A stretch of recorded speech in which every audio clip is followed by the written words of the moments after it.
My biological mom revealed how much she hates me after I contacted her for the first time. Reveal. First, Op announced her pregnancy, and her Sil accused Op of rubbing it in her face to later due to her infertility. Sil then went on a Facebook rant, and their delusional Mill demanded Op to apologize. Suddenly, Sil started acting super caring at the birth but then posted Op's baby photos, claiming the baby was hers. Op lost it and cut ties with Sil. I, 33F, have been married to my husband, 28M, for over 5 years. Our little family includes my daughter, F, from a past relationship and our son, 3M. My husband's immediate family can have moments of toxic behaviors of entitlement. I admit to my husband that his mother, older sister, and older brother can be quite draining to be around. He agrees with me.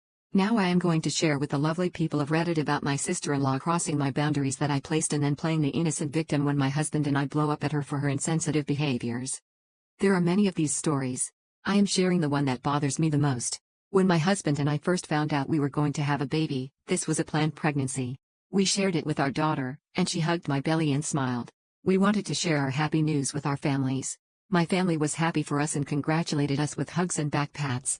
When we shared our happy news with my husband's family, their reactions were different than expected. Bill nodded his head and acknowledged our news as positive information.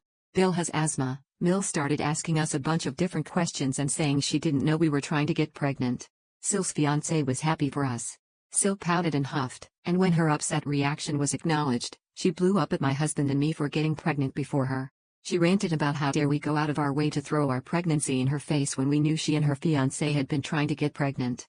Then she accused us of doing this on purpose to hurt her.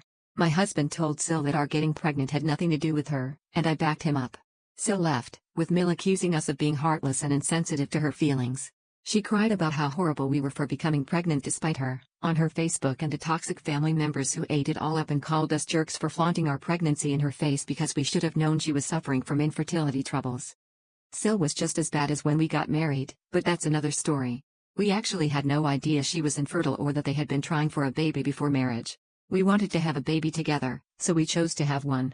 Not long after Sil's dramatics on social media and through the toxic family tree, we received a call from Mill telling us to apologize to Sil. Bill stayed out of it, smart guy. My husband and I refused. We were not going to apologize to Sil because we did nothing wrong. Mill just wanted peace between her kids because the holidays were coming up in a couple of months. The holidays were mentally draining. Sil was still bitter, and it showed in her body language. Side note, I have PTSD and other mental illnesses and disorders. When I am triggered, it is very difficult for me to recall everything. I do not remember exactly what happened. I do know Sil and my husband were having loud, verbally aggressive conversations again.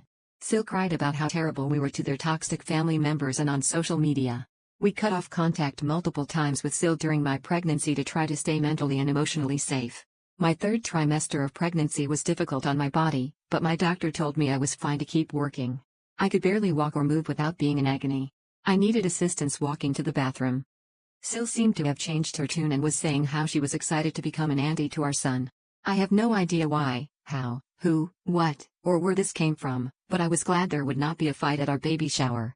Not long after our baby shower, I went into labor. Our son was born 2 weeks early on Mother's Day, which was also our wedding anniversary. My parents and daughter were there for me during the labor. After birth, my husband's mom and brother walked in first, then his sister and her fiancé. Sil was asking where the baby was and demanded to hold the baby first. My husband told her she had to wait because if anyone got to hold the baby first, it was him or me. I was so exhausted after 12 hours of labor, but I noticed when Sil had her turn to hold our son, she took many different types of photos with her phone, then took many photos of her fiancé and our baby. I thought nothing of this, too exhausted to care. Well, I found out Sil posted the pictures she took that day of our baby on Facebook, but instead of saying it was her and her newborn, she wrote that it was her and her little man. I was furious. Her little man? I didn't see her pushing him out of her. This was messed up and very disrespectful. I optimistically checked the comments to see if maybe she called him her nephew. Nope. She was soaking up the congratulatory comments. I sent Sil a very angry message calling her out for her blatant disregard for my husband and my feelings, then demanding she take down the photos of my baby and correct her lies. He is not her baby, he is my baby. She acted like she did nothing wrong and I was overreacting to nothing. I told her to cut the crap and stop claiming my son is her own. I got a phone call from my husband asking what was going on because he was getting messages from his sister saying, "Call off your wife, she isn't me." I explained to him how his sister was pretending to be mommy to our baby boy on Facebook. My husband took my side and told his sister, You were on your own. Sil corrected her Facebook posts, clarifying that the baby was her nephew, not her baby. She cried to their toxic family members, who all agreed with her and called me a bully.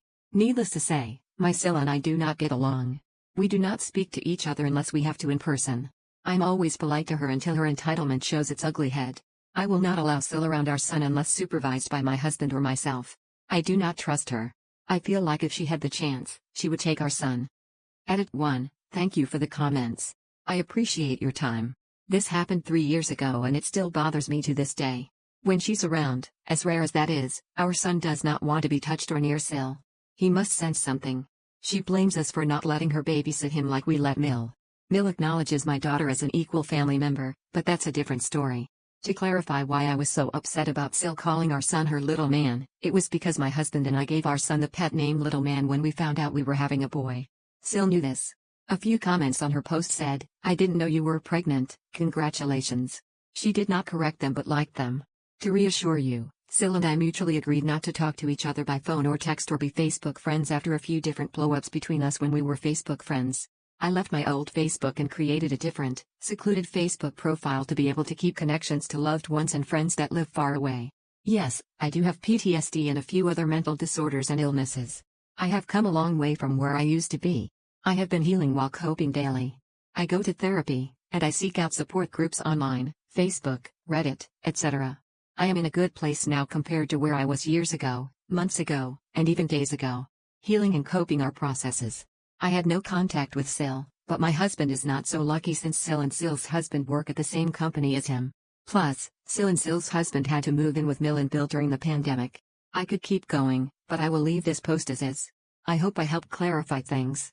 If you have any questions, let me know in the comments or you can wait until my next post. Edit 2. To add clarification, Bill is a good person. He attempts to stay away from Sil's drama and keep to himself. My daughter has autism, and Bill is so sweet with her. He tells her that it's okay to be different, that she's not alone, and that he understands what she might be going through at school. Besides my husband, Bill is a good person stuck in a toxic family. Since Sil and Sil's husband moved in with him and Mill, Bill has been suffering terribly, and it shows in the messages he sends his brother, my husband. When Mill babysits our kids, she comes to our home to watch them, better for our daughter and son. Update: I thank everyone who commented and liked my last post. My post and all of your comments got me wondering, does she still have those photos of my son from the hospital up on her Facebook profile? Also, what other posts about my son does she have that I have not seen, since I am incognito on Facebook for so many different reasons? So, I gave in to my wandering thoughts and looked her up on Facebook under her married name. Yes, her fiancé became her husband, even after all of Sil's terrible behaviors, but that's another story. I looked through her profile, and all seems to be not too outlandish. Then again, I can only see what she allows strangers to see of her profile since I will not friend her again. I saw Sil's photo gallery of her profile pictures. I saw Sil and Sil's husband, photos of their pets, and she still has some photos of my son with her, plus one with my son, Sil, and Sil's husband. I saw one photo of my son and Sil that threw me off. The photo had a flowery filter background and border, and it said Our Magic Southern Nights written around them in a mystical style. My son's face in the photo is content while drinking a baby bottle. His eyes were staring off somewhere off camera, and Sil is holding him on her lap with her face on top of his head. Sil's facial expression was one of bliss. I don't know how I feel about it. I have not seen this filtered photo before on her profile. The timestamp of this photo was during the period Sil and I were not speaking to each other, but my husband would take our son to visit Mill and Bill's place. Sil would be there visiting Mill. This is odd since Sil and Mill can barely be in the same room without a verbal argument blowing up. I saw nothing saying her little man anywhere. My nephew is still presently on the wedding photos, and she even added photos of my husband and me. None with my daughter and us, but that's due to her biased intentions and a whole other story. Maybe she is doing better after the past 3 years. Maybe she has a whole new attitude. Maybe she has grown up and respects boundaries. Wait, never mind. I just remembered the work group text between my husband, Bill, Mill, and Sil that was a screaming match between Sil and Mill. Those two are arguing about respecting boundaries, how Sil is disrespecting Mill and Bill's boundaries, Sil crying about how she is always being accused and blamed for things she is not doing, etc. Bill and my husband brought up the fact that they currently live in the same house. Why are they arguing on text? This was ridiculous, especially because Bill and my husband did not want to hear it. Sil and Mill kept going for hours. My husband showed me the text between everyone. From what I read, Sil was in the wrong. Mill and Bill were in the right. Bill snapped and yelled at Sil in the group text about her not caring about anyone else's feelings but her own, and how next time she pulls something like she did that day, he would call the cops on her and her husband. Conclusion: Sil is still toxic, and I'm glad I have no contact with her. My husband calls me lucky. Well, at least on a positive note, she has not tried claiming my son again or any other baby. It's the small things in life. Edit: when I said my husband would bring him over there, it was my husband's day off, and I never left my son's side while at Mill's place. We do not bring any kids or myself over to Mill and Bill's place since Sil and Sil's husband moved in with them. Second story: my biological mom revealed how much she hates me after I contacted her for the first time, revealing how she stole me from my father, told him I was a girl so he could never find me in the future, and told CPS that my father died before giving me up. I somehow found and contacted my biological father's family, expecting to get rejected, but they took me in with open arms. I found my birth mother, but it didn't go so well. I do a lot of research for my job. A few years ago, I decided to apply my skills to finding my birth mother, despite only having non-identifying information. I found a family that matched my information, and after a long time, I sent a letter to the address I had, which got returned. I didn't want to use Facebook, but I didn't really have another option. I sent a message a year ago that ended up in her spam folder or other inbox. About 4 months ago, feeling like it was a last-ditch effort, I messaged my half-sister. She replied on Monday. She had absolutely no clue I existed. She was kind, helpful, and apologetic that I had the wrong family. She called her mother to double-check, and of course, her mother told her she didn't have any other children. Meanwhile, she asked to see the information I had, which made the truth undeniable. She confronted her mother last night.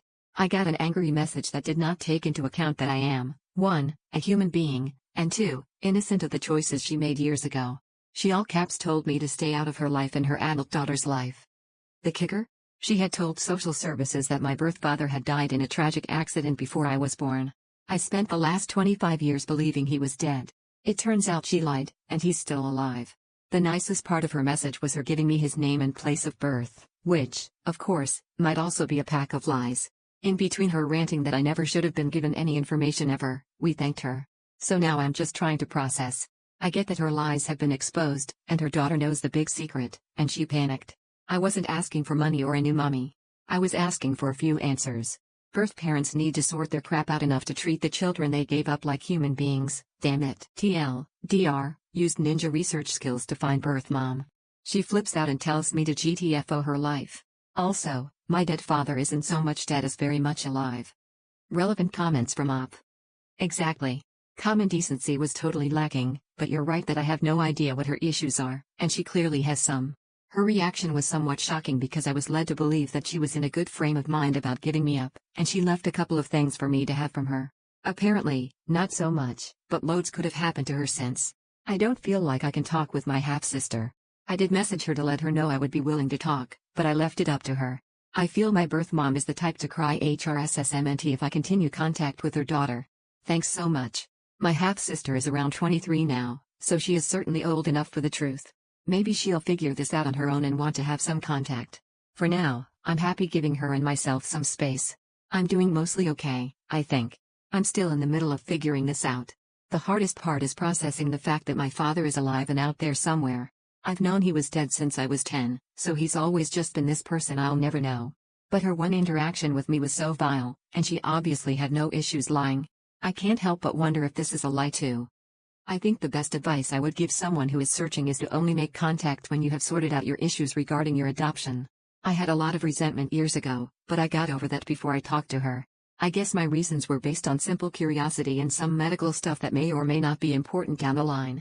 Personally, I think curiosity is a fairly rational reason. Managing expectations is also important. I didn't think I'd get or want to get a new extended family, but I certainly didn't want to be treated the way she felt she needed to. For now, I'm sitting on the birth father bombshell. I probably will look for him, but I'm certainly going to be cautious. Not that anyone could have accused me of being reckless in contacting my birth mother since I waited about 2 years before sending a letter and 2 more before Facebook. Update: 2 years ago, I posted about my birth mother's horribly cruel reaction to my reaching out and the fact that she told me my birth father, who I thought was dead my whole life, was actually alive. After 2 years and a lot of fear about yet another horrible reaction, I ended up posting on an adoption page on Facebook, and it took an hour for them to find my birth father. Within a few hours, I was talking to an aunt and my 2 new half-sisters. The whole small town he's from knew about me, and they were waiting for me to show up. My birth father is excited and happy, and I think this is the start of something good. It's new, overwhelming, and the absolute opposite of my first outing into reunion. Unlike my birth mom, who kept me a secret and lied to everyone, my birth father told everyone about his first child, his friends, his wife, his kids, and they've all been wanting to know me. The worst part about adoption is the secrets. I'm convinced it messes everyone up. I still have a ton of anger at my biological mom, though. Not only did she lie to social services, who passed on the lie to me and my adoptive family, she told my father that she'd given up a son, not a daughter. So even if he looked for me, he'd never be looking for the right person. Because social services thought he was dead, they'd never hand over any information. Anyway, since I've been looking for her since I was 20, she stole a lot of years from me, and this new family who want to welcome me with open arms. One day, when I have some time, I'll let that go, but right now she can suck it. I promised 2 years ago to update our adoption if anything ever happened, and nice news is nice, so thanks for all the support 2 years ago. I hope that people who've experienced really negative reunions get lucky like me and find positive outcomes too. Relevant comment from Opie. Finding out my birth mother lied to my birth father in order to keep us apart has definitely created more anger and is something else to process. I keep trying to remember that this had to have been difficult for her too. Maybe I should look into counseling. I don't want to hold on to bitterness. Third story, I disowned my alcoholic father after he cheated on my mom, physically assaulted her after getting caught, and outed me when my girlfriend cheated on me. Now, after 11 years of no contact, he is contacting me to reconcile. My biological dad was not the most likable guy when I was growing up. In my teens, for one, he was controlling, drink, and unfaithful to my mom.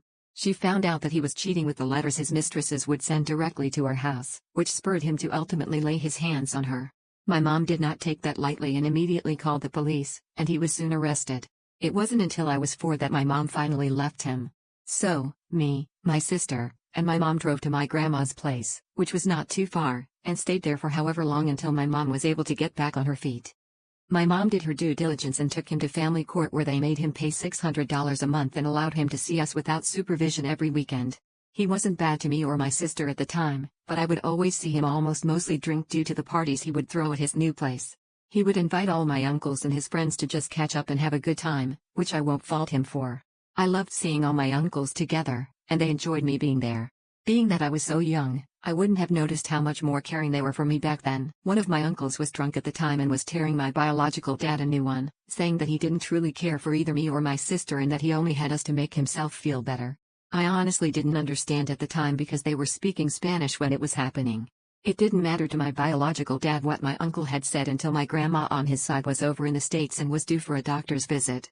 When I was about 12, I remember what he said to her in Spanish: "All they do is ask for stuff from me, they don't want to do anything with me." It wasn't until my grandma gave him a true wake-up call and said that he was never there. That stunned him for sure to have his own mom tell him that he did not care for his kids and that he did not truly matter to us at the time. Despite all that, I still considered him my dad due to, of course, my being so young and naive. But I was stuck in my own way of being mostly alone and playing video games back then. He would try to introduce me to mechanics by having me help him with the car he would go on and say would be mine, but ultimately sold it. I wasn't too into it, but it was probably the only other time he would try to be a father to me. It didn't really click for me to work on the car, so I just didn't help him out on it ever again. It wasn't until I had my first major breakup that it would lead me to lash out at my biological dad. I was 16 at the time, and I was in love with a girl back then. I was head over heels for her, and I thought she would be the one.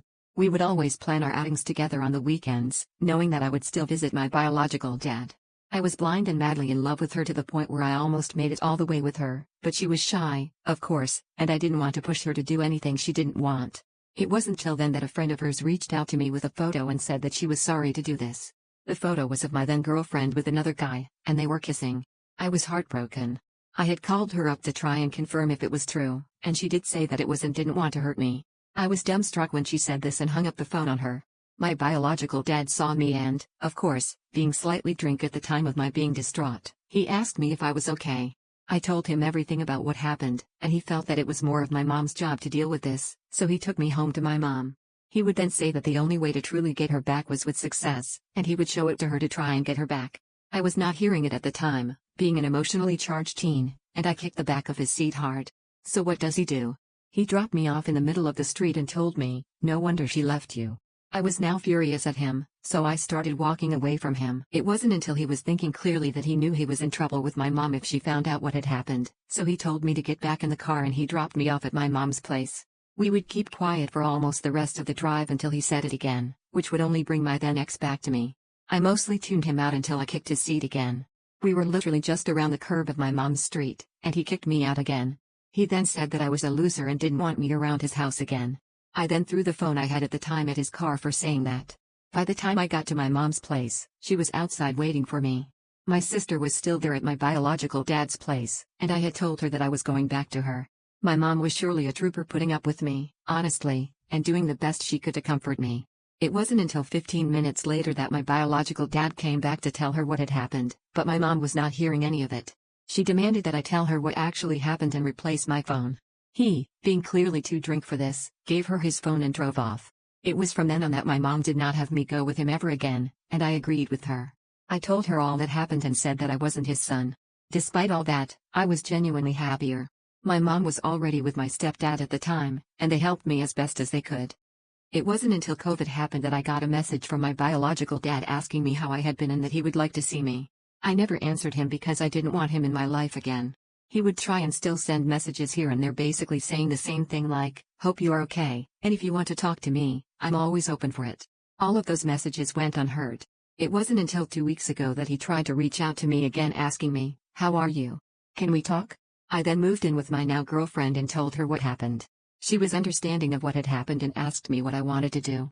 I wouldn't lie and say I was at least a bit curious about what he meant by that, but I would still leave him on read.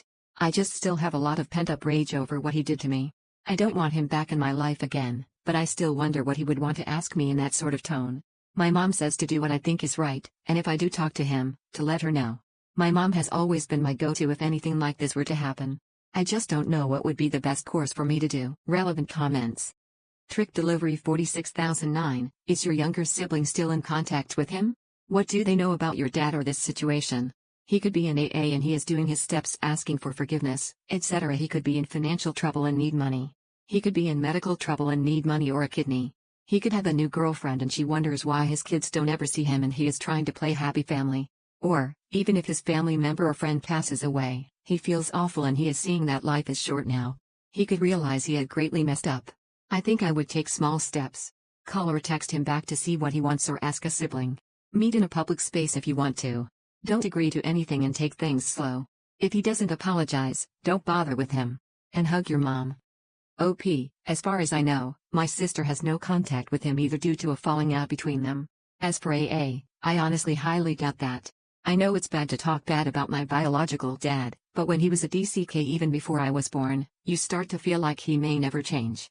I'm not saying he couldn't in those years apart, but it's unlikely that he would. Also, my mom is a straight-up badass honestly for putting up with him. My mom will always and forever be my rock whenever I am feeling a bit homesick. Thank you for watching the video. If you are interested in listening to these kinds of stories, we've got more in store for you.